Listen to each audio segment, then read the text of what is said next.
Hey there, welcome back to the channel. Today we're working on a Chevy starter. This is bad, it was not working in the vehicle, so we're going to do a quick diagnostic. Then we're going to actually take it apart and rebuild it. Got a new solenoid kit here and a new Bendix. So let's get into it. First thing we need is you can use an old battery or you can use a battery charger. First thing we want to do is we want to check to make sure the solenoid is working. The solenoid is what pulls the Bendix or this gear out. These ground through the case, so we just hook up to the negative and then to the solenoid here. If you're using a battery, as soon as you connect that, it's going to energize it. I've got an on-off switch here, but if you take a look right here, when I turn it on, the Bendix is moving out. So this solenoid is doing what it's supposed to do. Next, we connect up here. This goes to the windings in the starter itself. And so this, energizing this, will turn the starter. If I turn it on here, you can hear it's making noise, but it's not spinning. And that shaft is actually moving a whole lot. So I know that this bushing is bad, and there's something seized up on the inside of this. It's probably brushes. Could be this bushing back here at the rear though as well. So let's crack it open and see what's going on.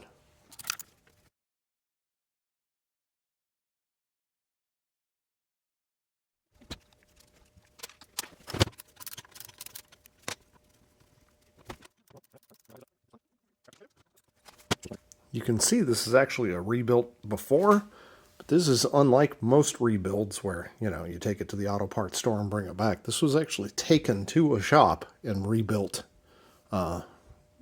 custom. I actually have had stuff rebuilt by these guys. Not this particular starter, but it came from the same place. So once you have the solenoid off, next we're going to take out these case bolts and the whole thing separates.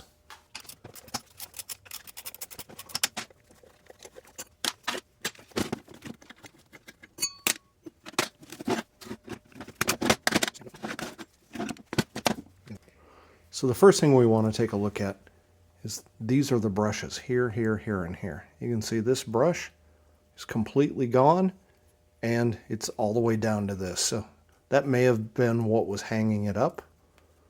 The other ones are in pretty rough shape too, but this one is completely gone. So that's probably what was stopping it. Take a look at this. These contacts, we'll clean these up with emery cloth before we put it back together. Make sure that those are all in good shape and it hasn't worn all the way down through them. This is our Bendix here. It should spin, but it should have some resistance. This, there's no resistance. And I'll show you on the new one the difference. But that's obviously not good either.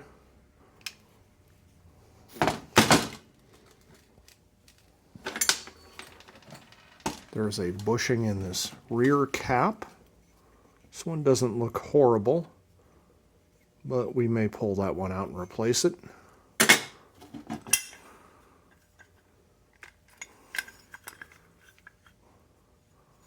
There's supposed to be a bushing in here. This is completely missing, so that would explain why that front of that shaft was moving all over the place. We can take a look in here. You can see it's been impacting this metal core. So we've got an electromagnet that wraps around this core, and it's been hitting there. It looks like it's been hitting there, maybe there.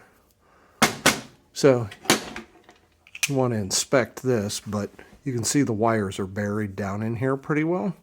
So they're pretty well protected. You can see where it's smeared some of that metal over. I think that's probably fine.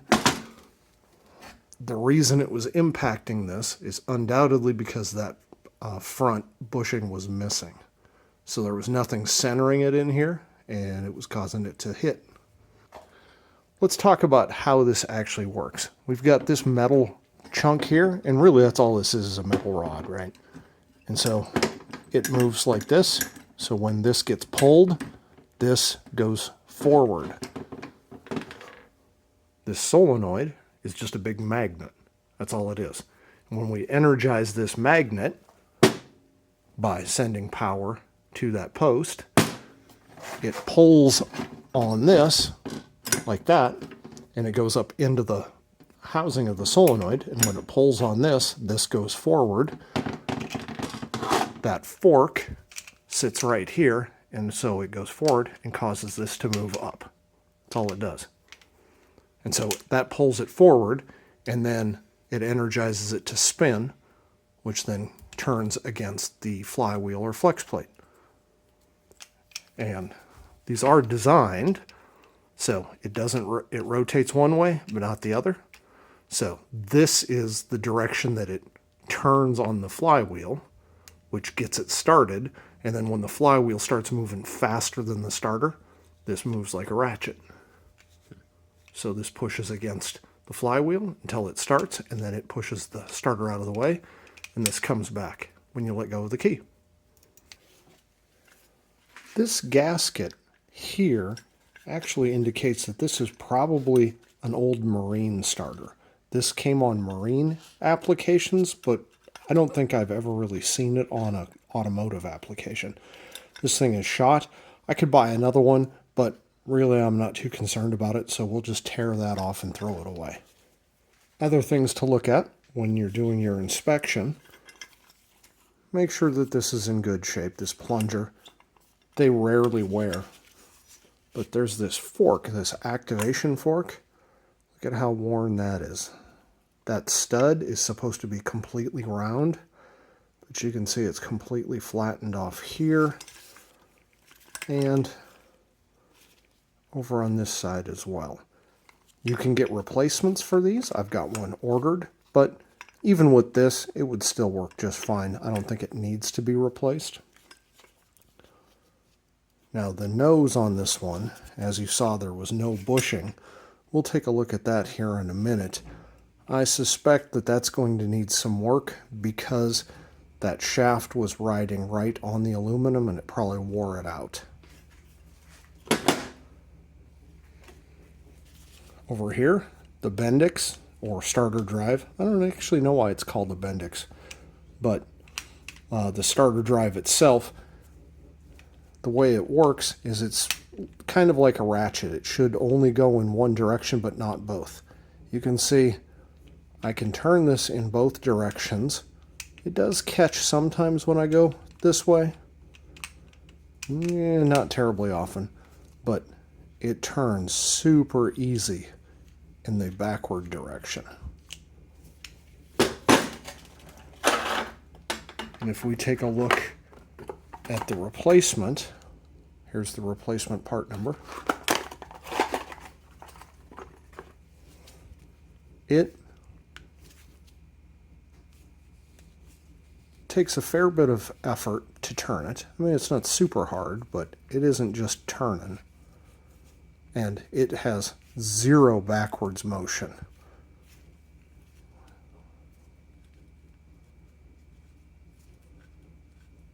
So this is much tighter than the other one.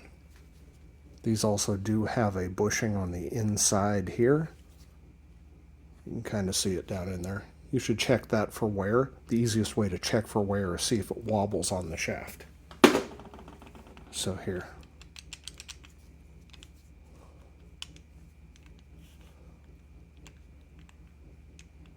You can see it's got a little bit of wobble, but not too bad. This whole housing is kind of loose, though. It's just tired and old.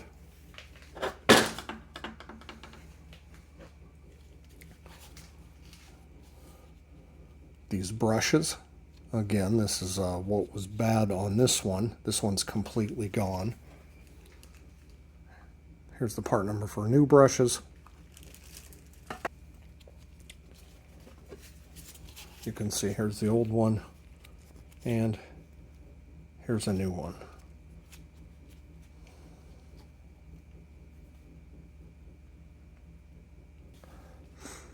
To remove the brushes, we remove this pin here and this pin here. They just push through. The only thing holding them on is this back cover. So if I just reach up from underneath, I can start them up, push them like that. Now just remove it. There's a spring. Then you have a plastic brush holder and a metal brush holder. We just use a Phillips screwdriver to remove these screws.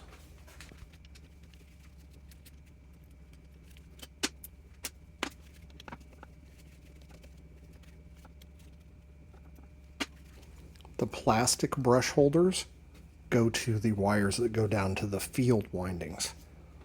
The metal brush holders connect to the wire that grounds to the case. That'll be important when we're putting it back together. All right, so we have that apart. You don't need to take these screws out. These screws hold the field windings into the case. I'm not going to worry about that.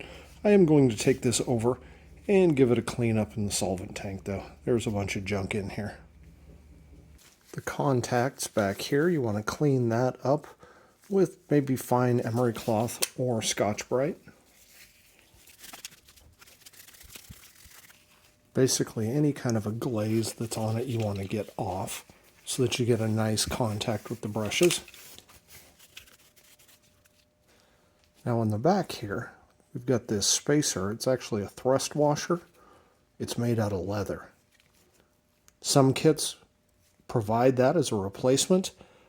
I don't think I have a replacement. I'll take a look through some of these boxes. I might though. Next, we're going to remove the Bendix. It's held on with this locking, I guess, ring. It's a 3-piece.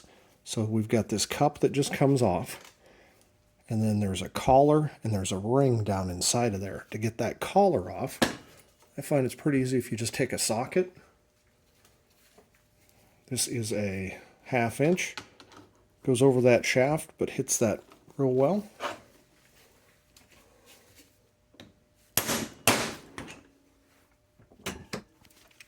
And then that just comes down. And you can see this is just a wire ring split right there.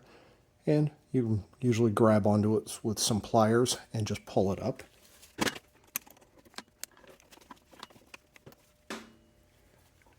Then that comes off. And then the drive comes right off. Here's the new drive. I like to assemble it with a little bit of lithium grease. Because I have it, I'm just going to use this engine assembly grease, but it's basically the same thing. Put that on this shaft here.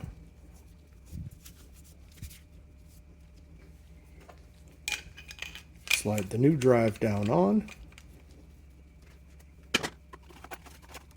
And the drive came with these 3 pieces. First goes this collar with that, I guess, indentation or the recess facing toward the nose. Then the ring. Bring that back up. You want to get one side of it started, then come around and lift up the other side. The key is that wire needs to stay in the groove. There you go. You can see the wire's all the way down in there. So this cup is holding it into the groove. This piece will go on next. See how it's got a little lip that sticks up around the shaft collar? Basically, that goes on this way so that it holds down that ring inside.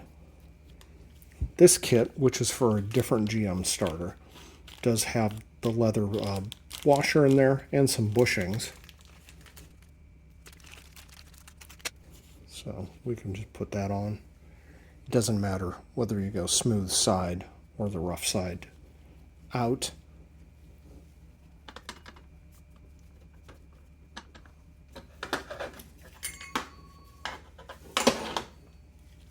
Next, I'm going to check this rear plate bushing. That bushing rarely goes bad. If you do need to replace it, it's a real pain in the butt to get out. You basically have to use a chisel and smash it inward, and then you can pull it out. It's got a little bit of play to it, but not a whole lot. So I'm actually just going to reuse that one. That one looks fine. Brushes, here's a new one. Here's an old one, so you can see they're worn. What's important to look at here is see how it's at an angle. It's not 90 degrees on the back or on this edge. And the reason for that is this rides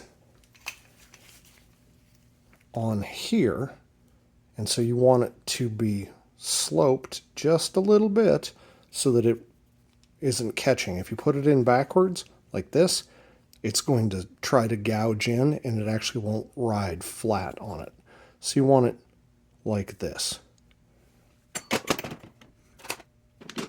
And the way that that happens, the easiest way to remember it is when you're putting it into the brush holder, that angle goes this way. So the shallow part goes down against the flat. Same thing over here. So you can see it's angled like this.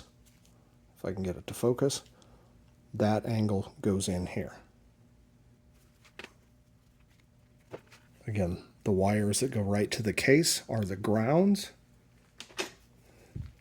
They use the metal holders. So I'll take that, angle that way, so there's actually a little bit of a gap down in there. It's hard to see, but there will be a little gap down in that corner.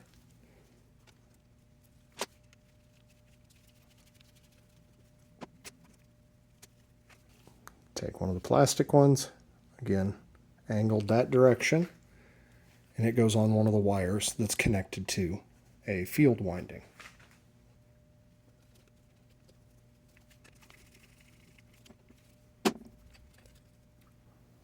When we assemble the brushes, we've got one of these springs.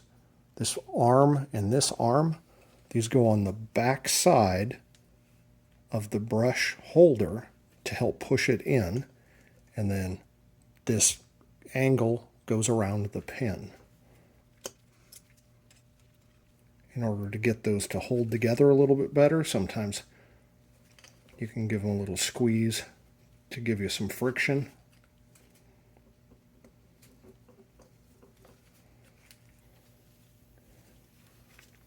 One of the easier ways to get this together is you kind of get the holes lined up like this. You can use one of the pins for one of them, but just find something that will go up in through that hole. Put the spring on the back side.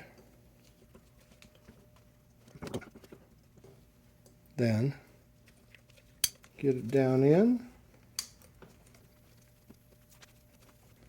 Sometimes it takes a little fighting, but they're not too bad. And now we've got that. Make sure that they do what they're supposed to do. They've got some spring pressure. So this one pushes against it. This one doesn't move. It's got a little lock down here. It'll move back, but it comes to a stop right there. And this one has quite a bit more. Now we need to assemble the other side. Next is really the hardest part. We've got to get this contact inside of these brushes. Just kind of drop it down. So I got it over the leather thing. And then we just go a little bit further. Wiggle it. We're using gravity to help us here. So I got these two on the outside. And now, there we go. While I'm thinking about it, I'm going to put a little bit of lithium grease in here. Doesn't take a lot.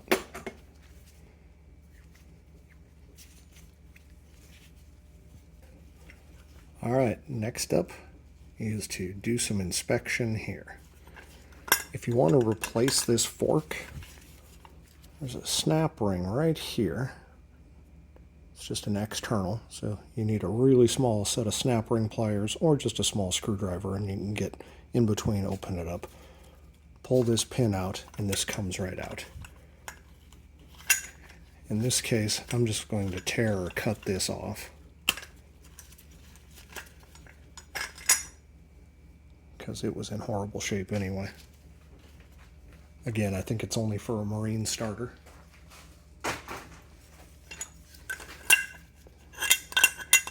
Make sure that all works.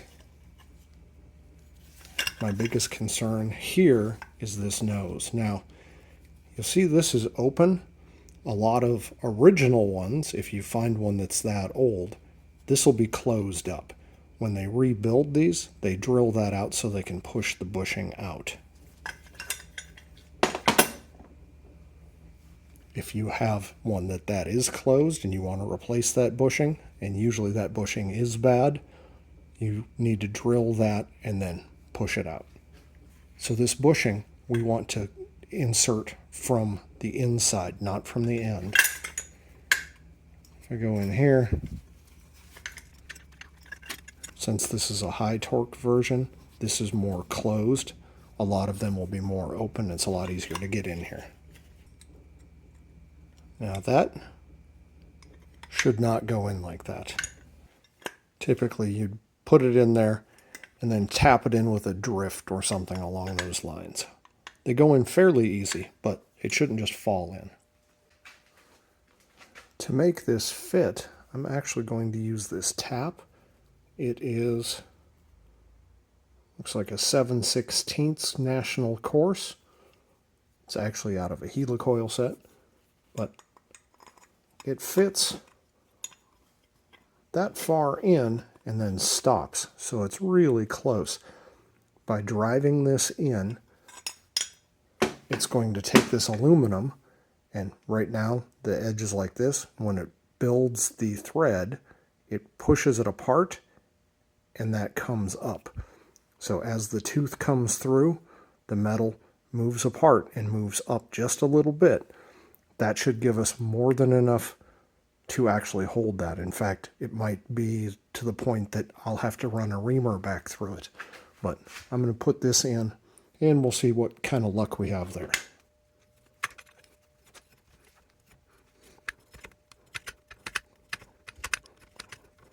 After running the tap through it, you can see it's got some thread here.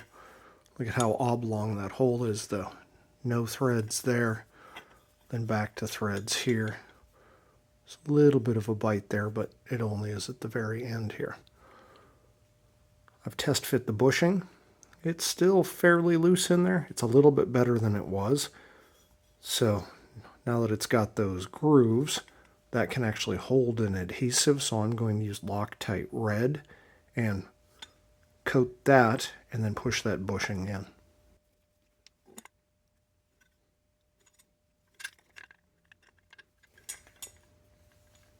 Try to coat all the way down in there.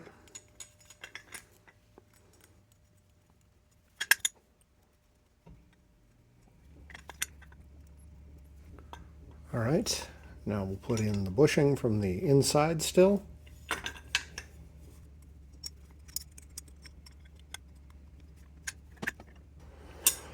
Now I'm going to at least put this nose cone onto the starter.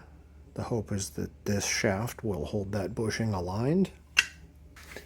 In this situation, if you've gone through all of this work, I would actually just try to get a different nose cone from the junkyard or something like that. It's possible, if you've got the equipment and skills, that you might be able to weld that up and at least build that up and then drill it back out. I think it'd be real hard to make sure it's centered though.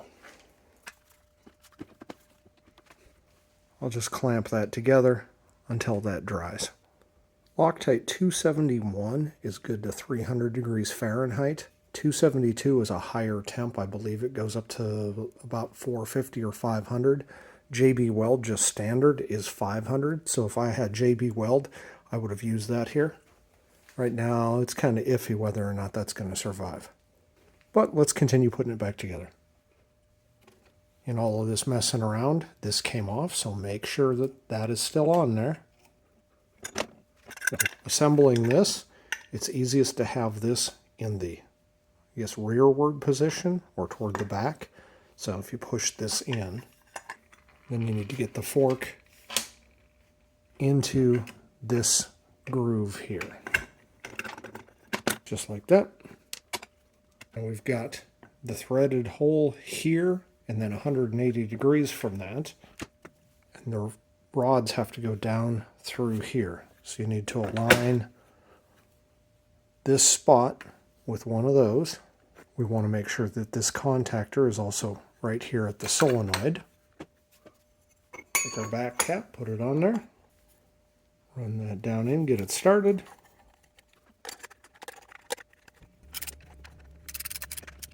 Make sure that when you pull this, that starter drive does what it's supposed to do. Now I'll take this new solenoid and the spring for it. This tab is going to tuck in underneath here. So you just put it in, push it down, and then rotate it into place.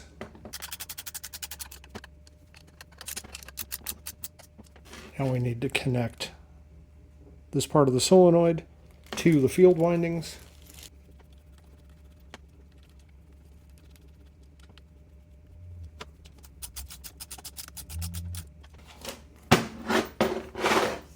All right, now we're back together. Let's get the charger and test it. I have it hooked to the S terminal of the solenoid, which is basically the key. That should just drive the solenoid forward. It won't rotate it. So that's doing what it's supposed to.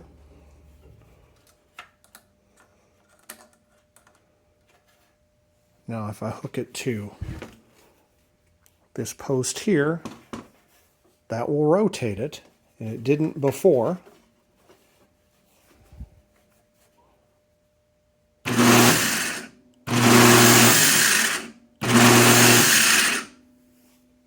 All right, that does what we're expecting.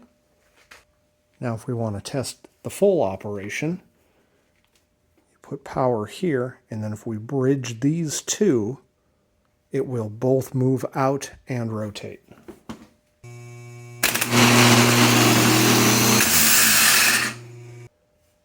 Since this is not in a vehicle and it doesn't have the resistance of pushing a motor, you don't want to run this thing for a long period of time. It will spin faster than it normally does. It's not good for the bushings, and you can burn it up. Just test to make sure it's functioning properly. This one is doing everything it's supposed to do, so it's ready to go back in a vehicle. Thanks for watching.